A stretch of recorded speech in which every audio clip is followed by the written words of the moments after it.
जरूरी सूचना है आप सभी स्टूडेंट्स के लिए।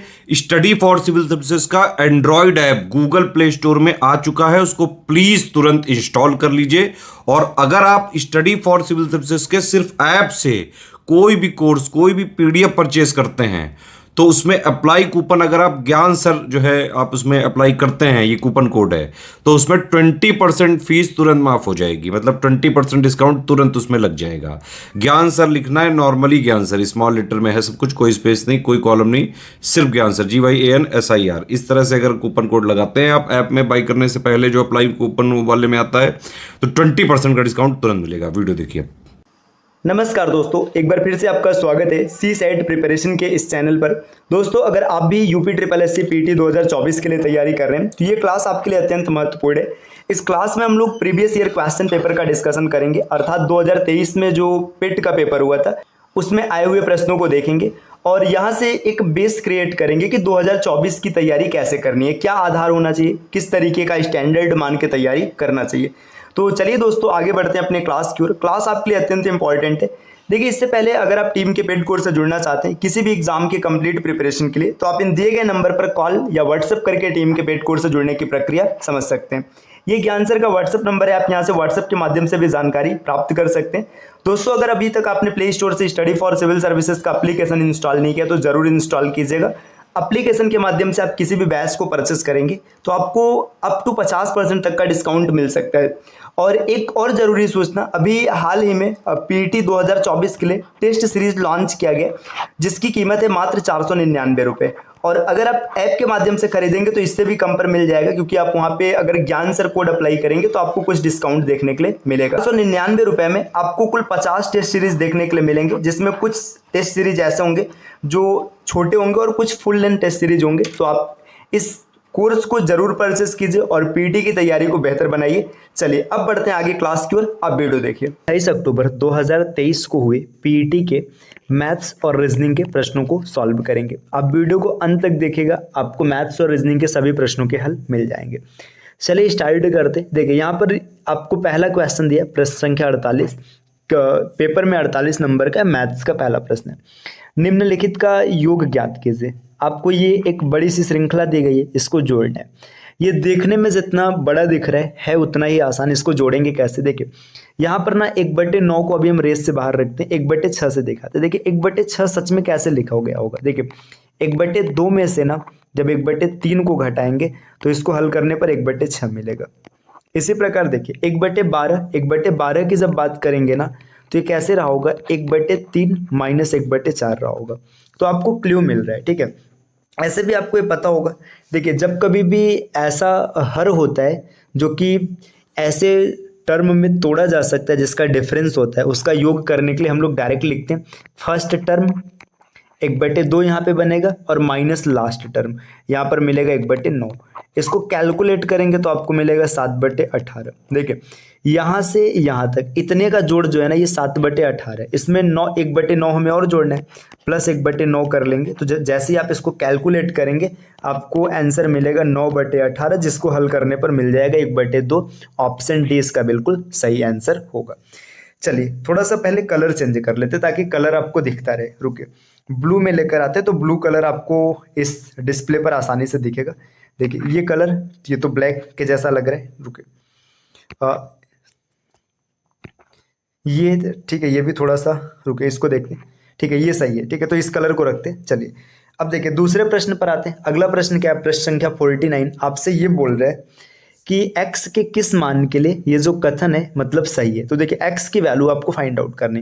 देखिए यहाँ पे मल्टीप्लाई कर दीजिएगा, x गुणे x मतलब x² बराबर, यहाँ पर देखिए 21 गुणे आपको क्या करना है 189। अब इसका डायरेक्ट गुणा नहीं करना है, इसको ना तोड़ लीजिए। 21 को लिखेंगे 3 गुणे 7, 189 को अगर आप तोड़ेंगे तो 3 को जब इसमें तोड़ेंगे तो यहाँ पे आपको मिलेगा 63। अब इस 63 को ना आप लिख सकते, देखिए 3 गुणे 7 गुणे 3 गुणे 7 गुणे 9। अब जोड़ा बनाएंगे तो यहाँ से आपको 3 मिलेगा, यहाँ से भी आपको 3 मिलेगा और यहाँ से भी आपको 7 मिल जाएगा। 3 3 का 9 7 63। ऑप्शन सी इसका बिल्कुल सही हो जाएगा। चलिए प्रश्न संख्या 50 को देखते हैं। देखिए यहाँ पे दिया 81 के पावर -1 गुणे 3 के पावर -5 गुणे 3 के पावर 9 गुणे 64 के पावर 5/6 और गुणे यहाँ पे देखिए क्यूब रूट 3 और इसके पावर 6। अब देखिए जो 81 के पावर -1 है ना, इसका मतलब ये 1/81, ठीक, गुड़े यहाँ पर देखिए 3 के पावर -5 है, मतलब 1/3 के पावर 5। आगे बढ़ेंगे, देखिए 3 के पावर 9, तो इसको ऐसे डायरेक्ट लिख लेते हैं 3 के पावर 9। और आगे बढ़ेंगे गुड़े, देखिए यहाँ पे आप लिखेंगे 64 के पावर 5/6, ठीक। और आगे बढ़ते देखिए आप इसको लिखेंगे गुड़े 3 के पावर 6 और बटे 3। जो सामने रहता है ये इधर ऊपर आ जाता है भाग के रूप में। अब देखिए यहाँ पे 81 को ना आप लिख सकते हैं 3 के पावर 4, तो 3 के पावर 4 यहाँ से और 3 के पावर 5 यहाँ से, 5 और 4 9, 9 हर में है और 9 अंश में कैंसिल हो जाएगा, ठीक। देखिए इसको सॉल्व करेंगे, जब 64 को आप ओपन करेंगे ना, तो देखिए 64 को 5 बार लिखेंगे और 6 का जोड़ा बनेगा, है ना। तो 6 का जोड़ा बनेगा, जब इसको 2 में तोड़ेंगे ना, तो ये पूरा सॉल्व करने पर आपको मिल जाएगा 32, ठीक। ये 32 कैसे मिलेगा मैं आपको दिखाता हूँ। देखिए आप 64 को ना 6 बार ऐसे लिखेंगे, देखिए 2 दूना 4 दूना 8 दूना 16 दूना 32, है ना, दूना 64, ठीक है। ये देखिए आपने 6 लिखा है ना, तो 6 अंक का जोड़ा बनेगा और 5 बार लिखेंगे तो 5 बाहर निकल जाएगा, तो 32 मिल गया। और इसको सॉल्व करेंगे तो यहाँ पे 3 का स्क्वायर मतलब 9, 32 9 32 9 288 होता है। ऑप्शन ए इस प्रश्न का बिल्कुल सही है, उत्तर हो जाएगा। चलिए तो ये हम लोगों ने इतना सॉल्व कर लिया। 50 के बाद देखिए 51, है ना, ये साइंस का प्रश्न है ना। इसके बाद 53 तक इधर साइंस के प्रश्न है। अब आते हैं प्रश्न संख्या 54, है ना। 54 नंबर का प्रश्न क्या कहते हैं, गीता की राय में उसका वजन 55 किग्रा से अधिक लेकिन 62 से कम है। देखिए गीता की राय में ना उसका वजन 55 से अधिक है, मतलब 56 हो सकता है, और 62 से कम मतलब 61, इसके बीच में, ठीक। अब यहाँ पे लिख लेते हैं इसको ना, थोड़ा एक्सप्लोर करते हैं। देखिए गीता की नज़र में यहाँ पे गीता क्या सोचती है, गीता सोचती है कि उसका वजन 56 हो सकता है, 57 हो सकता है, 58 हो सकता है, 59, 60, 61, यहाँ तक हो सकता है। लेकिन उसकी मम्मी की नज़र में क्या है, उसकी मम्मी सोचती है ना कि गीता का वजन 50 से अधिक है लेकिन 60 से कम है। देखिए गीता की मम्मी क्या सोचती है, जो उसकी मम्मी सोचती है, उसकी मम्मी सोचती है कि उसका वजन 51 होगा, 52 हो सकता है, 53 हो सकता है, 54 हो सकता है, 55 56 ऐसे चलता चला जाएगा, ठीक है, 55 हो सकता है, ठीक है, लेकिन ये 60 से कम होगा। तो देखिए जब गीता की मम्मी की बात करेंगे ना, तो गीता की मम्मी को दायरे में रखते हुए ये 2 टर्म बाहर हो जाएंगे, क्योंकि उसका वजन 60 से कम होने वाला है ना। अब इसका वजन इस जोन में आ गया। लेकिन गीता के भाई का मानना है कि उसका वजन 58 से ज़्यादा नहीं हो सकता। गीता का भाई क्या मान रहा है कि 58 से ज़्यादा नहीं हो सकता, मतलब 57 तक हो सकता है ना। फिर आगे देखिए यदि वे तीनों अनुमान को सही सेट करेंगे तो गीता का औसत वजन कितना हो सकता है। देखिए अब तीनों को सही सेट करना है। गीता 56 से सोच रही थी, इसका मतलब क्या, देखिए जब गीता 56 से सोच रही है ना, तो ये नीचे का पूरा पैटर्न कैंसिल हो गया। अब देखिए ये भी कैंसिल हो गया क्योंकि गीता 56 से सोचना शुरू की है ना। अब ये 3 वजन बच रहे हैं जो गीता के वजन के लिस्ट में आ सकते हैं, है ना। देखिए क्या क्या आ सकते हैं, उसके भाई का मानना है कि उसका वजन 58 तक हो सकता है, 58 से ज़्यादा नहीं हो सकता है ना। अब गीता का मानना 56 से है ना, और उसके मम्मी का मानना है बीच में। तो देखिए तीनों का एवरेज निकालेंगे तो 57 मिल जाएगा। ऑप्शन डी बिल्कुल सही हो जाएगा। चलिए आते हैं अगले प्रश्न पर। देखिए प्रश्न संख्या 55 क्या बोल रहे हैं कि इसको सॉल्व करना है। देखिए यहाँ पे दिया है 0.0203 गुणे 2.92 है ना, बटे यहाँ पे आपको बटे लगा है। देखिए ऐसे प्रश्न को करने का सीधा सा तरीका है। देखिए यहाँ पे मैं लिख देता हूँ 0.0203 गुणे 2.92 और बटे, यहाँ पर बटे लगा है। देखिए इसके बाद 0.0073 गुणे 14.5 और गुणे 0.7। सबसे पहला काम तो आपको ये करना है कि जितने दशमलव है ना उनको गिन के कैंसिल करना है। देखिए 1 2 3 4, 4 अंक यहाँ है, 2 अंक यहाँ है, तो 6 अंक के दशमलव सब कट जाएंगे। नीचे देखो 4 यहाँ पर है और 2 यहाँ पे, 6 कट जाएगा तो बचेगा 203 गुणे 292 और बटे यहाँ पर 73 गुणे 145 और गुणे 7। अब ये कैलकुलेशन करना है, ये कैलकुलेशन करेंगे आंसर आ जाएगा। देखिए 7 से काटेंगे तो 7 दूना 14, 7 9 63, 29 आ गया है ना। 29 से इसको 5 बार में काट लेंगे, 29 पंचे 145 हो जाएगा है ना। इसके बाद देखिए यहाँ पे 73 और ये 292। अब इसी टर्म को कैलकुलेट करना है, ठीक है। अगर आप ध्यान से देखेंगे तो कुछ क्लू मिल रहा है। देखिए 7 चौका 28 है ना, 3 चौका 12, ये पूरा का पूरा यहाँ पे आप देखेंगे तो 4 बार में कट जाएगा। अब बचा 4/5, 4/5 का मतलब हो जाएगा 0.8। ऑप्शन नंबर ए बिल्कुल सही हो जाएगा। तो देखिए मैथ्स के 5 प्रश्न रहे, हम लोगों ने बड़े आराम से टैकल कर लिए। चलिए आते हैं रीजनिंग के प्रश्नों को ढूंढते हैं। देखिए यहाँ पे इसकी शुरुआत हो रही है प्रश्न संख्या 66 से, ठीक है। अब 66 नंबर के प्रश्न को देखते हैं। देखिए चेन्नई जयपुर से बड़ा है, तो चेन्नई के लिए मैं सी लिख रहा हूँ। देखिए चेन्नई जो है बड़ा है किससे, जयपुर से।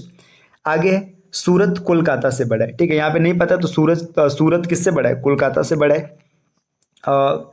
रायपुर जयपुर जितना बड़ा नहीं है लेकिन सूरत से बड़ा है। देखिए जो रायपुर है ना, ये जयपुर जितना बड़ा नहीं है, मतलब रायपुर ना जयपुर से छोटा है, ठीक है, लेकिन सूरत से बड़ा है। तो देखिए रायपुर यहाँ पे है तो सूरत से बड़ा होगा, तो सूरत को यहाँ रख लेंगे, कोलकाता को यहाँ रख लेंगे, है ना। अब आगे देखिए क्या बोला जाए, कोलकाता सूरत जितना बड़ा नहीं है, सबसे छोटा कौन? देखिए कोलकाता सूरत जितना बड़ा नहीं तो मतलब सूरत से छोटा ही होगा। सबसे छोटा कौन है? ऐसे भी यहाँ पे देखिए क्लू आपको पूरा सेट हो चुका है ना। सबसे छोटा कौन है? कोलकाता होगा, ऑप्शन बी, है ना। तो चलिए एक बार फिर से इस प्रश्न को टैकल कर लेते हैं, देख लेते हैं, समझ लेते हैं। मैंने आपको पूरा समझा दिया है ना, एक बार फिर से देख लीजिएगा दिया क्या जा रहा है। देखिए चेन्नई जो है जयपुर से बड़ा है, ठीक है, चेन्नई जयपुर से बड़ा है, ठीक। देखिए सूरत कोलकाता से बड़ा है, ठीक, जो सूरत है ये कोलकाता से बड़ा है, इतना हो गया। देखिए रायपुर जयपुर जितना बड़ा नहीं है, ठीक है, रायपुर जो है ना जयपुर जितना बड़ा नहीं है, मतलब जयपुर से छोटा होगा, है ना। तो रायपुर क्या है? जयपुर से छोटा है। आगे बोला जा रहा है लेकिन सूरत से बड़ा है। देखिए रायपुर ना सूरत से बड़ा है, मतलब सूरत यहाँ पर आ जाएगा, है ना। और कोलकाता ये देखिए पहले ही बन रखा है तो कोलकाता यहाँ पर आ गया। अब देखो सबसे बड़ा चेन्नई, फिर जयपुर, फिर रायपुर, सूरत और कोलकाता। सबसे छोटा कौन है? कोलकाता हो जाएगा, ऑप्शन बी। अगले प्रश्न पर आते हैं, प्रश्न संख्या 67। आपसे बोल रहे हैं कि 10:25 मतलब 10:25 बजे घड़ी के सुइयों के बीच प्रतिवर्ती कोण कितना होगा? प्रतिवर्ती मतलब जो कोण आएगा उसका जस्ट अपोजिट। तो आप आराम से कैलकुलेट कर सकते हैं। देखिए एक तो फार्मूला होता है 11/2 मिनट माइनस आवर इंटू 30। यहाँ से कैलकुलेट करिएगा, जितना थीटा आएगा उसको क्या करिएगा? घटा लीजिएगा। एक तरीका ये हो गया। दूसरा इसका शॉर्टकट ट्रिक आपको बताएं। देखिए इसका शॉर्ट ट्रिक क्या है? आपको शॉर्ट ट्रिक याद करना है। देखिए जो 10:25, देखिए 10 घंटे वाली सुई कितने बजे? देखिए 10 बजे की बात करेंगे तो घंटे वाली सुई होगी 10 पर, मिनट वाली सुई किस पर होगी? 5 पर, ठीक, 5 पर होगी। कैसे 5 पर होगी? क्योंकि 5 पर रहेगी तभी तो 25 मिनट होगा। दोनों के बीच का डिफरेंस कितना है? 5, ठीक। घंटे वाली सुई 1 घंटे में कितने अंश का कोण बनाती? 30 अंश का, ठीक। तो यहाँ पे एक कोण कितना बना? 150 डिग्री का। अभी जो 25 पर है ना, 25 का आधा 12.5 है ना, तो जो बना हुआ एंगल है ना ये कितना? 162.5। लेकिन हमसे क्या पूछा? हमसे पूछा प्रतिवर्ती कोण। तो प्रतिवर्ती मतलब इसको 360 से माइनस करेंगे, जैसे ही माइनस करेंगे ऑप्शन ए बिल्कुल सही हो जाएगा। आप इसको ऐसे भी कर सकते हैं, बाकी आप वो फार्मूला वाला जो ट्रिक है उससे भी करके दिखा देते हैं। देखिए 11/2 काहे हिल रहे हो भैया? रुके, क्या हो रहा है? चलिए 11/2 मिनट कितना है? 25 माइनस 10 बज रहा है ना। देखिए एंगल कितने का बनेगा? देखिए 10 में आप यहाँ पे देखेंगे तो 30 से गुणा कराएंगे तो यहाँ पे हो जाएगा 300। कैलकुलेट करेंगे, है ना, कट जाएगा 12.5, है ना। अब इसका 125 हो जाएगा, 125 में 12.5 जोड़ेंगे तो आपको मिल जाएगा 125, 137। मतलब यहाँ पे इसको कैलकुलेट करके ना आप सेट कर लीजिएगा, जो आंसर आएगा मिल जाएगा। चलिए अगले प्रश्न पर आते हैं, प्रश्न संख्या 68। 68 क्या बोल रहे हैं? इसमें से बेजोड़ को चुनिए, मतलब कौन सा ऐसा जो बेजोड़ है देख लेते हैं। देखिए 189 to 43 डिफरेंस देखिए 43 और 11, है ना। 11 यहाँ पर है, 43 यहाँ पर है, 54 का डिफरेंस है। इसके बाद देखिए यहाँ पर आप देखेंगे 57 बोल रहे हैं, 100 और 8, 108 का डिफरेंस है। वापस से आप डिफरेंस देखेंगे तो यहाँ पे आपको फिर से दिख रहा है 54 का डिफरेंस है, ठीक। देखिए 54, 108, 54। आगे देखते हैं, यहाँ पे देखिए आपको डिफरेंस जो मिल रहा है 217, है ना। आप देखेंगे 17, 18, 19, है ना, ये 62 का डिफरेंस है यहाँ पर।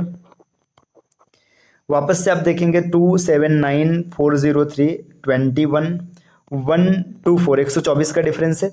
और फिर वापस से 62 का डिफरेंस है। देखिए आपको डिफरेंस दिख रहा है 54, 108, 54, 62, 124, 62, है ना। पहले डबल हो रहा है फिर आधा हो रहा है। यहाँ पे 50 का डिफरेंस है, फिर 100 का डिफरेंस है, फिर 50 का डिफरेंस। यहाँ पे देखिए एक यहाँ पे आपको मिल जाएगा 39 और 7, 46, 92। लेकिन यहाँ पे 46 का डिफरेंस नहीं है, यहाँ पे देखिए 48 का डिफरेंस है। तो आपको ऑप्शन जो डी है ना यही बेमेल है, बाकी सब मेल है, मतलब सब मिल रहे हैं, बाकी डी अलग हो जाएगा। अगले प्रश्न पर आते हैं, प्रश्न संख्या 69। क्या बोला जा रहा है? 15 बच्चों की एक पंक्ति में उत्तर दिशा की ओर मुख करके खड़े, मतलब 15 बच्चे सब उत्तर की ओर मुख करके खड़े हैं। सौरव राधा के निकटतम बाईं ओर है। देखिए जो सौरव है ना, यहाँ पे देखिए राधा है, राधा के निकटतम बाईं ओर सौरव है, ठीक। आगे बोला जा रहा है बाईं ओर, कहाँ से छूट रहा है, बाईं ओर है और बाएं छोर से 8वें स्थान पर है। मतलब जो सौरभ है ना, ये बाएं छोर से 8वें स्थान पर, मतलब इधर 7 लोग हैं, 2 4 6 7। ठीक, आगे क्या बोला जा रहा है, देखिए 7 लोग जब इधर हो गए ना, देखिए 7 लोग इधर हो गए है ना, 8 9 10 11 12 13 14 15, ये पूरा सेटलमेंट हो गया। आगे बोला जा रहा है विमल दाएं छोर से दूसरे स्थान पर है, विमल यहाँ पर है। अब इसमें पूछा कि कौन सा कॉन्क्लूजन सही नहीं है। देखिए राधा दाएं छोर से 7वें स्थान पे, देखिए 1 2 3 4 5 6 7, राधा 7वें पर है, बिल्कुल सही है। विमल बाएं छोर से 13वें स्थान पर है। अब ऐसे भी कैलकुलेट कर सकते हैं, देखिए 3 4 7 3 10, ठीक है, 3 13 1 14 में, विमल 14वें स्थान पर है, तो ये गलत हो जाएगा। ठीक, देखिए सौरभ और विमल के बीच में कितने लोग हैं, 5 लोग हैं, 4 लोग हैं, 1 राधा, ये भी सही है। ऐसे भी एक गलत हो गया तो आगे चेक ही नहीं करना है। राधा और विमल के बीच में 4 बच्चे हैं, देखिए यहाँ पे बोला जा रहा है राधा और के बीच में 4 बच्चे, ठीक है, राधा ये रही, विमल ये रहे और 4 बच्चे, ठीक है, ये भी सही है। तो ऑप्शन इसका बी गलत हो जाएगा। चलिए आते हैं अगले प्रश्न पर, देखते हैं अगला प्रश्न क्या है ना। अगला प्रश्न यहाँ पर देखिए, एक तरीके से मतलब कथन और निष्कर्ष वाला प्रश्न है, इसको आप देख लीजिएगा है ना।